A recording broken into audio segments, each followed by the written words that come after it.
नमस्कार दोस्तों, आपके अपने चैनल हमारे संस्कार में आपका बहुत बहुत स्वागत है। आज हम आपके सामने प्रस्तुत करने जा रहे हैं गीता का 7वां अध्याय, जो कि अमावस्या तिथि पर और श्राद्ध या पितृ पक्ष में पढ़ना अति शुभ और पितरों की मुक्ति का सरल साधन बताया गया है। आज हम आपको गीता के 7वें अध्याय के साथ साथ एक और कहानी भी सुनाएंगे, जो कि हमें पितरों के निमित्त श्राद्ध, तर्पण और पिंडदान के बारे में बताती है। इसीलिए आप सबसे अनुरोध है कि प्लीज़ इस वीडियो को आखिर तक सुनिएगा। यदा यदा ही धर्मस्य ग्लानिर्भवति भारत, अभ्युत्थानं धर्मस्य तदात्मानं सृजाम्यहम्, परित्राणां साधूनां विनाशाय च दुष्कृतां, धर्म संस्थापनार्थाय संभवामि युगे युगे। अर्थात जब जब धर्म की हानि होती है तब तब मैं कृष्ण स्वयं अवतार लेता हूँ, ताकि सज्जनों का परित्राण कर सकूँ, दुष्टों का नाश कर सकूँ और धर्म की स्थापना कर सकूँ। अगर आप हमारे चैनल पर नए हैं और अभी तक चैनल को सब्सक्राइब नहीं किया है तो प्लीज़ चैनल को सब्सक्राइब करें, वीडियो को लाइक करें, ज़्यादा से ज़्यादा शेयर करें, ताकि इन जानकारियों के और इन कथाओं का लाभ दूसरे लोगों को भी मिल सके। बेल आइकन को दबाना ना भूलें, ताकि हमारी आगे आने वाली हर वीडियो की जानकारी आपको नोटिफिकेशन के ज़रिए मिल जाया करे। प्लीज़ अपना सहयोग और प्यार हमें ऐसे ही देते रहा करें। आपके ये छोटे छोटे से प्रयास हमारे मनोबल को बढ़ाते हैं और हमारी बहुत मदद करते हैं। परमपिता परमेश्वर की कृपा आप सभी पर हमेशा बनी रहे। अब हम शुरू करते हैं गीता का 7वां अध्याय।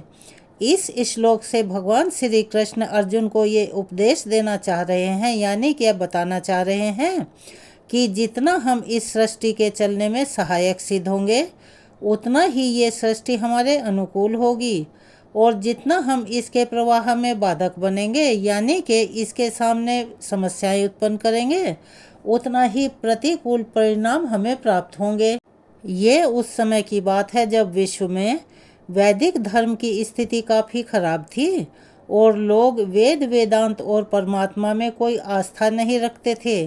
धर्म में विश्वास रखने वाले लोग के जीवन में निरंतर कमी आ रही थी। जीवन बद से बदतर होता जा रहा था और ऐसे में ज़रूरत पड़ी धरती पर ईश्वर के आगमन की, यानी कि उनके अवतार लेने की। लोगों के जीवन के उत्थान के लिए ईश्वर यानी कृष्ण भगवान ने मानव रूप में जन्म लिया। श्री कृष्ण के मानव अवतार ने संसार का उद्धार किया।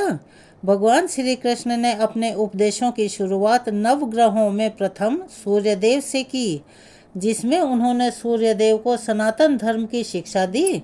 इस प्रकार सूर्यदेव के बच्चे और उनके वंशजों ने सनातन धर्म को अपनाया। द्वापर युग में भगवान कृष्ण ने अर्जुन को धर्म और अधर्म का महत्व समझाने के लिए सनातन धर्म की शिक्षा और गीता के उपदेश दिए। महाभारत काल में भगवान ने नर रूप में अर्जुन को यह शिक्षा दी। भगवान ने अर्जुन को माया के भ्रमजाल में डालकर उसको अपनी असलियत का पता चलने ही नहीं दिया। इससे अर्जुन को भगवान कृष्ण की शिक्षाओं के बारे में शंकाएं पैदा होने लगी, यानी कि उलझनें होने लगी। अपने संदेह को व्यक्त करते हुए वह श्री कृष्ण जी से पूछते हैं। तब अर्जुन के प्रश्न पर श्री कृष्ण जी ने उत्तर दिया, इस श्लोक में मैं स्वयं यानी सृष्टा का रचयिता को कहा है, और सृष्टा और कोई नहीं, स्वयं सृष्टि ही है।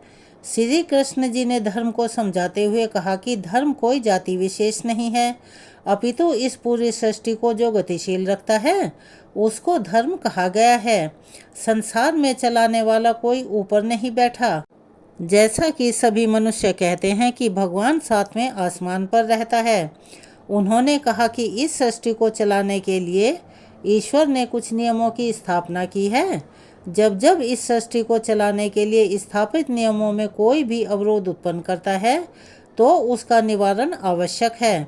जब मनुष्य इन नियमों में हस्तक्षेप करता है, उसका अवरोध स्वाभाविक है।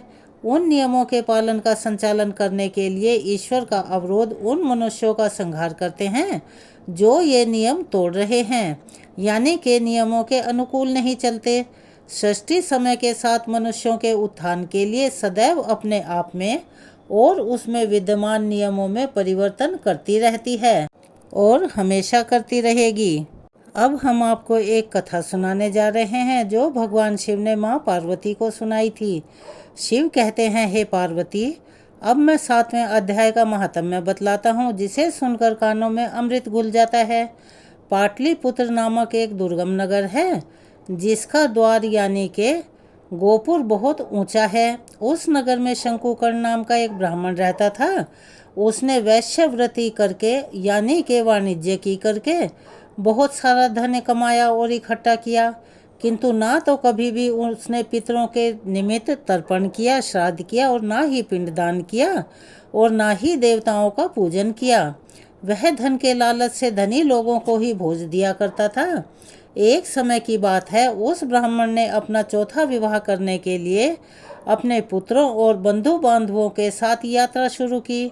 मार्ग में आधी रात के समय जब वह सो रहा था, तब एक सर्प ने कहीं से आकर उसकी बाजू में काट लिया, यानी कि उसके हाथ में काट लिया। उसके काटते ही उसकी ऐसी अवस्था हो गई कि मणि, मंत्र और औषधि आदि से भी उसके शरीर की रक्षा नहीं हो पाई। तत्पश्चात कुछ ही क्षणों में उसके प्राण पखेरु उड़ गए, यानी कि वह मर गया। और मृत्यु के बाद वह प्रेत बना। फिर बहुत समय के बाद वह प्रेत सर्प योनि में उत्पन्न हुआ। उसका मन धन की वासना में अभी भी बंधा हुआ था। उसने पूर्व वृतांत को स्मरण करके सोचा, मैंने घर के बाहर करोड़ों की संख्या में जो अपना धन गाड़ रखा है, उससे इन पुत्रों को वंचित करके स्वयं ही मैं उसकी रक्षा करूंगा। सर्प योनि से परेशान होकर पिता ने एक दिन सोचा और स्वप्न में अपने पुत्रों के सामने आकर अपने मन की बात बताई। तब उसके पुत्रों ने सवेरे उठकर बड़े विस्मय के साथ एक दूसरे से स्वप्न की बातें कही। उनमें से जो मझला पुत्र था वह कुदाल हाथ में लिए घर से निकला और जहाँ उसके पिता ने सर्प योनि धारण करके रहते थे, यानी कि उस बांबी के पास, उस स्थान पर गया। यद्यपि उसे धन के स्थान का ठीक ठीक पता नहीं था, तो भी उसने चिन्हों से उसका ठीक निश्चय कर लिया और लोभ बुद्धि से वहां पहुंचकर बिल को खोदना आरंभ कर दिया। तभी एक बड़ा भयानक सर्प वहां प्रकट हुआ और बोला, अरे मूर्ख, तू कौन है और यहाँ किस लिए आया है? यह बिल क्यों खोद रहा है? तुझे यहाँ किसने भेजा है? तब बेटा बोला कि पिताजी, मैं आपका पुत्र हूँ और मेरा नाम शिव है। रात्रि में जो मैंने स्वप्न देखा था उसी के आधार पर मैं यहाँ आया हूँ। जो धन आपने सपने में बताया था, मैं उसे लेना चाहता हूँ। तब सर्प की योनि में पिता बोला, यदि तू मेरा पुत्र है तो मुझे शीघ्र ही बंधन से मुक्त कर दे। मैं अपने पूर्व जन्म के गाड़े हुए धन के लिए ही सर्प योनि में उत्पन्न हुआ हूँ। तब बेटा बोला, पिताजी, आपकी मुक्ति कैसे होगी?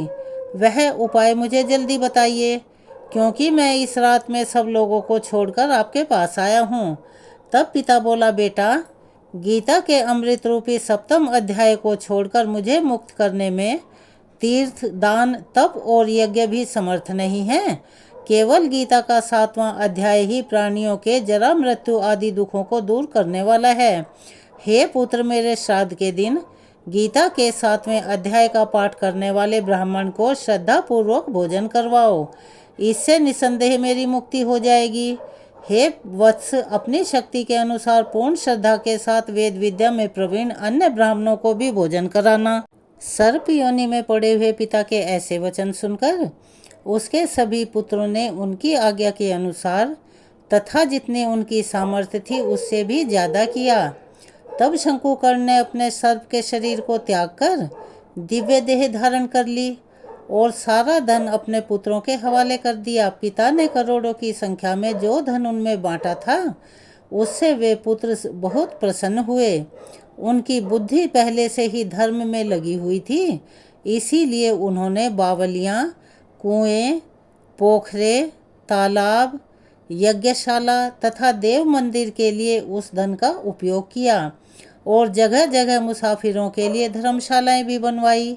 उसके पश्चात 7वें अध्याय का सदा जप करते हुए यानी के पाठ करते हुए उन्होंने भी अपनी मृत्यु के पश्चात मोक्ष को प्राप्त किया। श्री महादेव जी बोले कि हे पार्वती, यह तुम्हें 7वें अध्याय का महात्म्य बतलाया है, जिसके श्रवण मात्र से मानव सब पापों से मुक्त हो जाता है। तो ऐसी है गीता के 7वें अध्याय की महिमा।